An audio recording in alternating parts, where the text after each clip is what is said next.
Bora começar mais um pré-prova da certificação CEA. Seja muito bem-vindo, seja muito bem-vinda. Eu sou Alex Augusto, professor de certificações, e eu ensino você, bancário, a se tornar um especialista de investimento na prática. Além de passar na certificação CEA em 28 dias, eu te mostro o que muda a sua carreira de verdade, como atuar no alta renda, como atuar na área de investimentos, como montar portfólio, como ser chamado, como ser visto no LinkedIn, fazer network.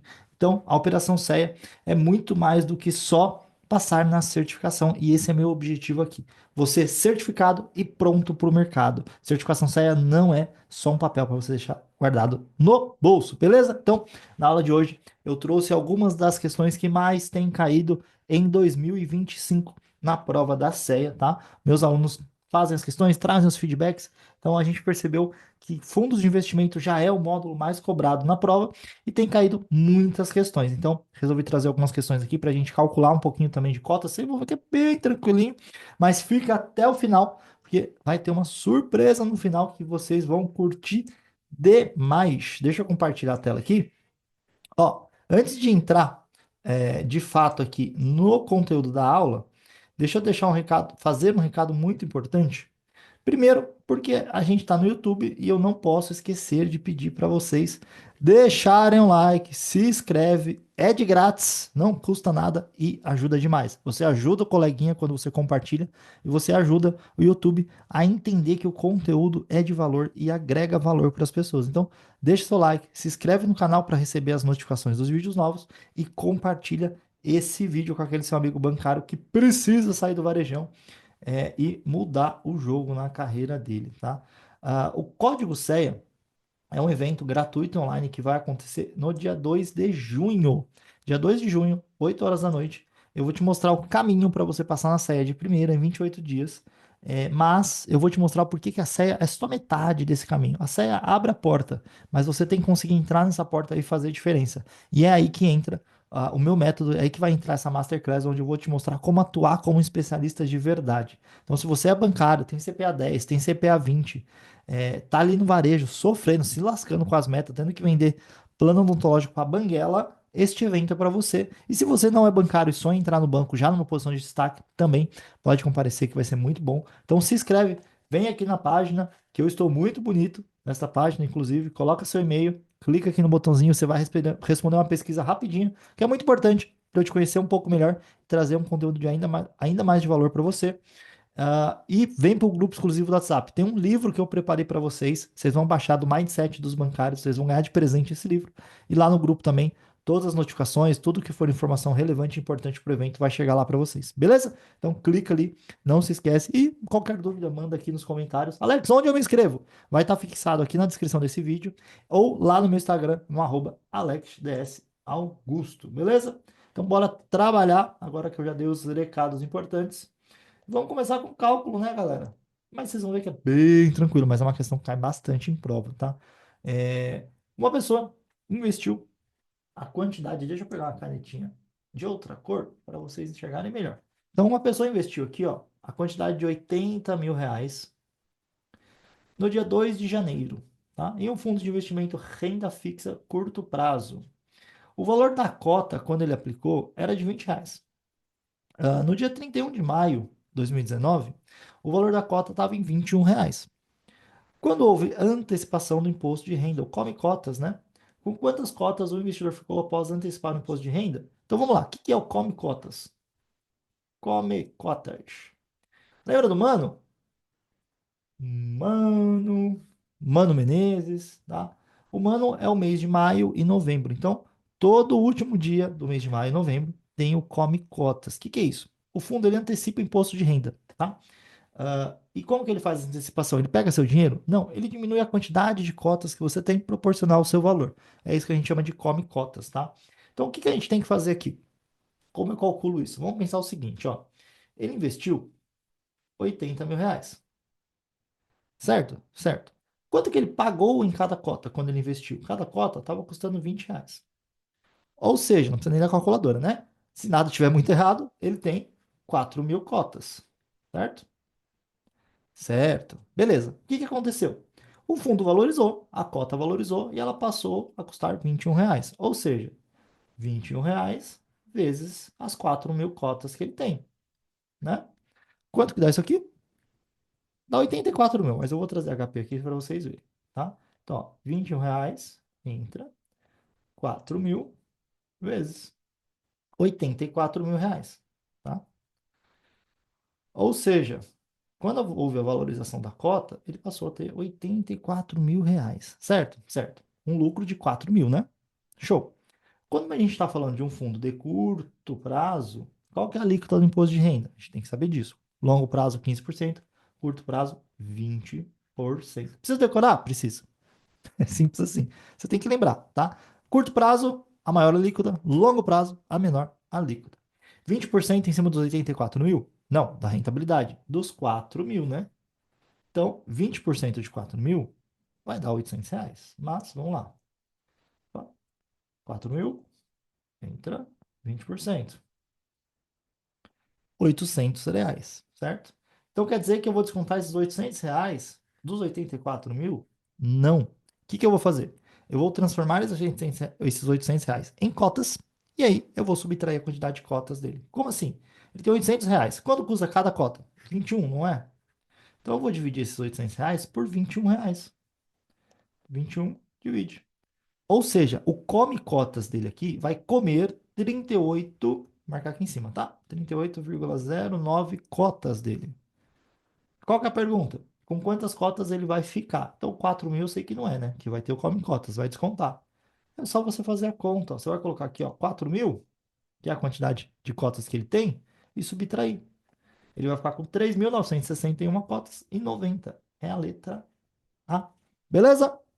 Comenta aqui pra mim o que que vocês acharam, se é tranquilo, racional, se vocês entenderam, beleza? Muito mais importante do que acertar uma questão é entender o porquê que você está acertando, né? Então vamos lá. No caso de uma corretora de títulos de valores mobiliários, CTVM, que opera por conta e ordem em aplicações em determinado fundo, este procedimento é. Então, o que é operar por conta em ordem, né? Vamos pegar uma corretora, vamos pegar a XP como exemplo, tá? Só um exemplo aqui. Poderia ser o BTG, qualquer outro. Quando ela opera por conta em ordem, você cotista, né? Você não fica ali, você não fica olhando fundo, acompanhando, lendo relatório, nada disso. Lâmina. Quem faz isso é a corretora, é a XP. Então, a XP ela te representa. Só que a XP, ela representa outras centenas de milhares de cotistas. Então, os cotistas estão aqui, ó. Cotista, cotista, cotista, aqui é tudo cotista, tá? O cotista vai lá na XP, pede para ela representar ele por conta em ordem. O que que a XP faz? A XP é responsável por ir lá no fundo, e aí lá no fundo a gente tem o administrador, tem o gestor compra os ativos, e tem uma figura a mais aqui, né? Via de regra, se você investe direto no fundo, você vem aqui e investe no fundo. Aqui a gente tem a XP, no caso do exemplo, né? Que é a corretora fazendo esse intermédio. Ah, o administrador, ele tem que dar todas as informações para o fundo? Tem. Só que ele não vai informar, nesse caso, cotista por cotista. Ele passa todas as informações para a XP e a XP é responsável por retransmitir isso, tá? E aí, o que que acontece? Via de regra, a XP ou a corretora tem centenas até milhares de clientes, dependendo, né? Então, todas as cotas que ela tem que ser rastreáveis. Como assim? Então, digamos que ele tem uma cota que é a XX298, a XX299, a XX300. É um rastreamento. Por quê? Eu consigo identificar que essa cota aqui é do Alex. Eu consigo identificar que essa cota aqui é da Patrícia, e essa cota aqui é do Rafael, e assim sucessivamente, tá? Então tem que ter as cotas rastreáveis para ele conseguir passar as informações e saber a quantidade certa, né? Então vamos lá. Ah, em aplicações. Esse procedimento é legal, né? Não é um procedimento legal, ele existe. Então a gente desconsidera a letra D. Então vamos lá. Legal, desde que a mesma identifique o cliente perante o administrador fundo. Perfeito, tá? A identificação é através de códigos. Não necessariamente tem que ser essa ordem, tá? É um número qualquer aqui que eu coloquei, mas cada corretora tem a sua forma de identificar. Legal, desde que a mesma identifique o presente. Gestor do fundo? Não. É com o administrador, tá? O gestor, ele está ali cuidando dos ativos. Legal, desde que a mesma identifique que o cliente perante o custodiante do fundo. Também não. É perante o administrador, que é a figura responsável pela relação cliente-fundo. Beleza? Bora? Bora. O apressamento é definido, segundo o Código Ambima de Regulação, melhores práticas para a administração de recursos terceiros, como a precificação dos ativos de fundo de investimento pelo quê? Pelo preço médio, se esses ativos pertencem à classe de renda. Nada a ver, né? Não tem nada a ver com preço médio aqui, não. Pelo preço de aquisição? Também não, né? Se fosse pelo preço de aquisição, pensa, se o ativo oscilar muito para mais ou para menos, vai ficar totalmente desfasado esse preço. Pelo preço de mercado, se esses ativos forem líquidos, ou por estimativa, se forem ilíquidos. Perfeitamente. Como assim? Se for um ativo que tem liquidez, pelo preço de mercado. Agora, um imóvel, por exemplo, é um ativo ilíquido. Então não dá para ser pelo preço de mercado ali, é mais ou menos pela uma estimativa do mercado atual, tá? Pelo preço de fechamento também não, né? Porque também estaria errada a informação, beleza? Vamos lá. Comenta aqui pra mim, gente. Galera, manda nos comentários aqui, tem algum tema que vocês querem que eu fale especificamente? Sei lá, Alex, faz um vídeo sobre fundos, um vídeo sobre Banco Central, um vídeo sobre marcação de mercado, qualquer tema. Manda aqui pra mim que eu vou fazer isso pra vocês. Um fundo multimercado visa um retorno de 150% do CDI, podendo se alavancar em até 200% do seu patrimônio, considerando que em um determinado dia o fundo estava utilizando todo o seu limite de alavancagem, ou seja, ele estava alavancado 200%, né? E os preços dos ativos da sua carteira desvalorizaram 15%. Ou seja, se caiu 15% e está alavancado 200, caiu três vezes mais, né? Qual será o percentual de perda no valor da sua cota? Vai ser 45, mas eu vou explicar o porquê. Qual que é a lógica, Alex? Vamos lá. Se você tem um fundo, ele está alavancado 100%, concorda que 100% é o dobro, né? Se você tem R$ 100 e você ganha 100% desse valor, você passa a ter quanto? 200. E se você ganha 200% desse valor, você passa a ter quanto? 300, né? Três vezes mais. Então, se ele caiu 15%, como ele estava alavancado, ele estava três vezes maior a dívida dele, ele caiu 45. Beleza? Não precisa nem de HP para fazer essa, né? Em se tratando de clubes de investimento, aponte a alternativa incorreta. Vamos lembrar das pegadinhas, galera. Incorreta, tá? Por que que você está falando isso? Ah, vamos lá, letra A. As cotas de um clube de investimento não podem ser objeto de cessão ou transferência, salvo por decisão judicial, execução de garantia ou sucessão universal. Tá perfeita essa, tá? Nossa, essa tá perfeita. Vou marcar. Não, porque essa tá certa, então é errada. A gente tá procurando a alternativa errada, tá? A contratação de um auditor independente para clubes de investimento é facultativa. Perfeito, ela é obrigatória para fundos de investimento, tá? Desde que expressa no seu regulamento. E no caso de não haver um auditor independente, todos os cotistas deverão assinar termo de ciência. Perfeito também. Se não tiver ninguém auditando lá, vocês vão assinar o termo de que pode ter alguém te roubando, você não sabe. Basicamente é isso. É facultado à administradora alterar o estatuto do clube de investimento independente da aprovação da Assembleia Geral dos Cotistas, para adequar o regulamento das alterações advindas de órgãos reguladores ou para alterar a taxa de administração ou de performance reduzindo-as. Parece que está errado, mas está certo, tá? Se existe um regulamento, você não tem que fazer uma assembleia para ter votação. É regulamento, é regra, você tem que seguir e você pode, o administrador pode fazer as alterações, tá? Quando ele diminui ou diminui a taxa de administração ou de performance, também não precisa, porque é melhor para os cotistas, né? É menos dinheiro que o cotista vai pagar. Teria que ter se ele estivesse aumentando, tá? Então também está correta. Desde que aprovado o regulamento, um cotista poderá ter mais de 40% das cotas num clube. Não pode, tá? O clube tem que ter pelo menos três cotistas e nenhum deles pode ter mais do que 40%, porque senão ficaria muito desigual a distribuição dos lucros e das aplicações, tá? Então vamos lá. Ah, Antônio aplicou em um fundo de ações que investe 100% em ativos vinculados ao S&P. S&P Bolsa Americana, tá? Sem hedge cambial, sem proteção. Sabendo que o S&P se valorizou e que a moeda do real se valorizou também perante o dólar, podemos afirmar que o fundo terá uma variação de, vamos lá, positiva, negativa, o fundo sempre teve variação negativa ou nula. Vamos imaginar um chocolate. Chocolate de 100 gramas. Beleza? Beleza. Esse chocolate hoje custa R$ 4. E aí vamos falar que, cara, o chocolate desvalorizou, minha moeda tá valendo mais, o chocolate passa a valer R$ 2. Fica mais barato, né? Então, se ele tá valendo R$ 2, eu consigo comprar dois chocolates, né? Com os mesmos R$ 4, certo? Por exemplo, se eu tenho US$ 100.000, US$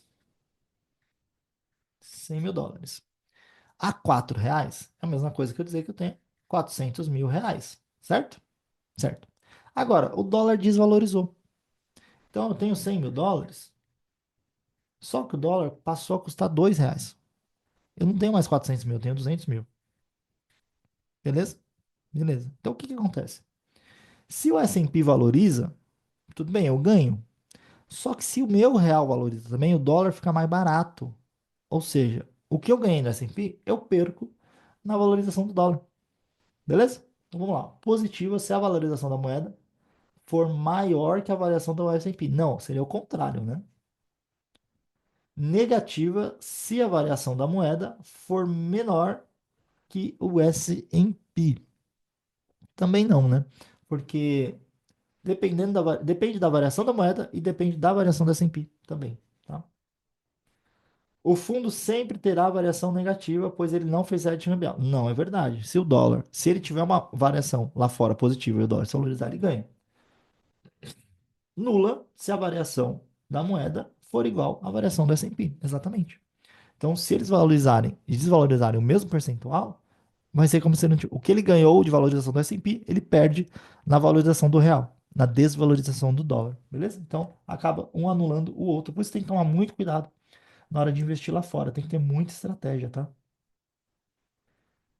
Alex, como que investe lá fora? Cara, através de ETFs, REITs, stocks, tem várias formas de você investir lá fora e agregar valor para o seu cliente, tá?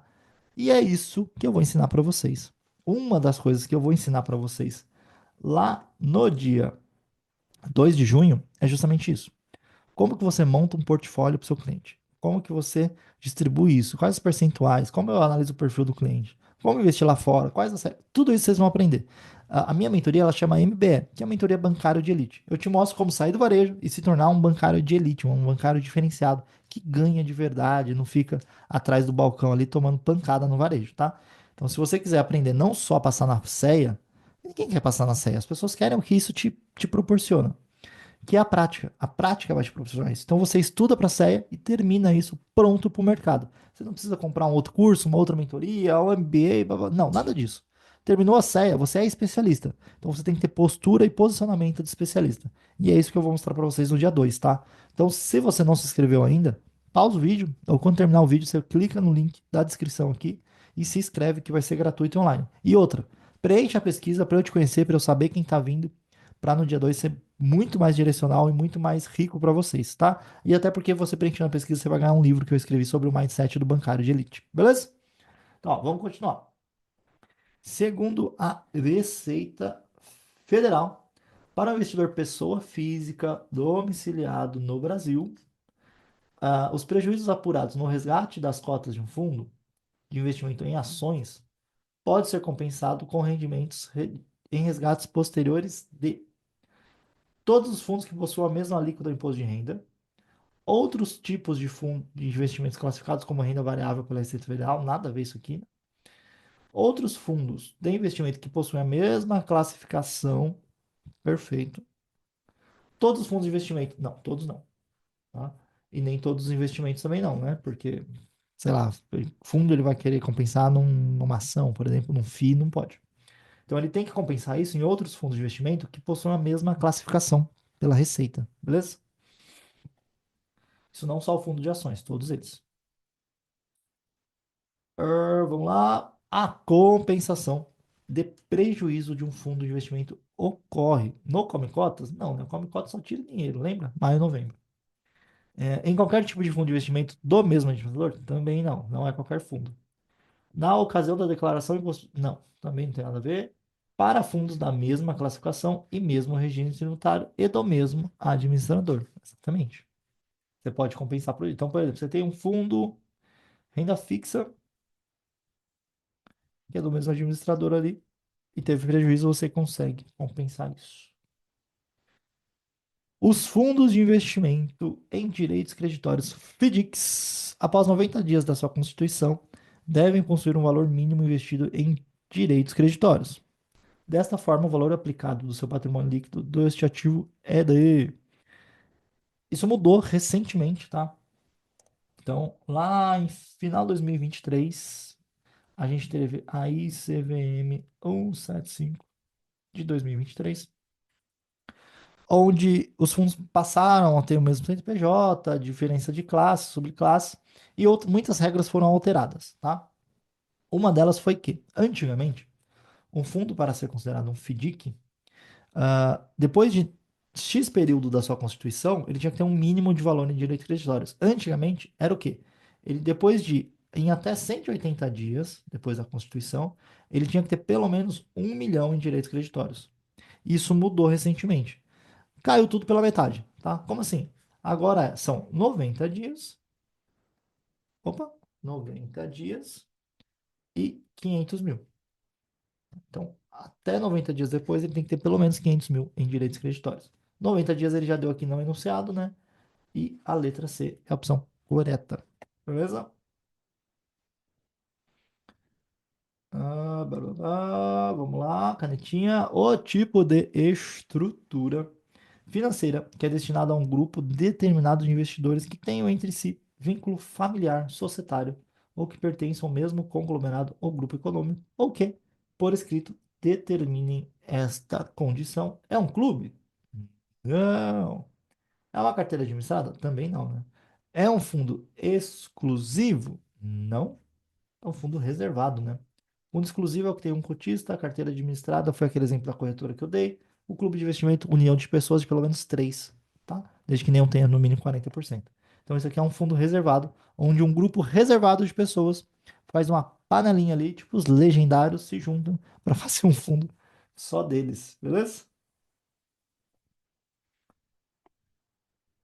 Com relação ao acordo de Basileia, assinale a alternativa correta. Então, a primeira coisa que a gente tem que entender aqui, tá? Se é o acordo de Basileia, é um acordo, não é obrigatório, tá? O acordo de Basileia ele foi criado basicamente para que evitar, para cuidar da solvência dos bancos. O que é isso? Evitar que os bancos quebrem, tá? Então, é de bom grado que você siga este acordo, mas você não é obrigatório, tá? Trata de um esforço internacional para combater a lavagem de dinheiro. É um acordo para restringir o livre fluxo de capitais entre os diversos países do mundo, principalmente os menos desenvolvidos, para apresentar. Nada a ver isso aqui, né? É uma nova legislação? Não.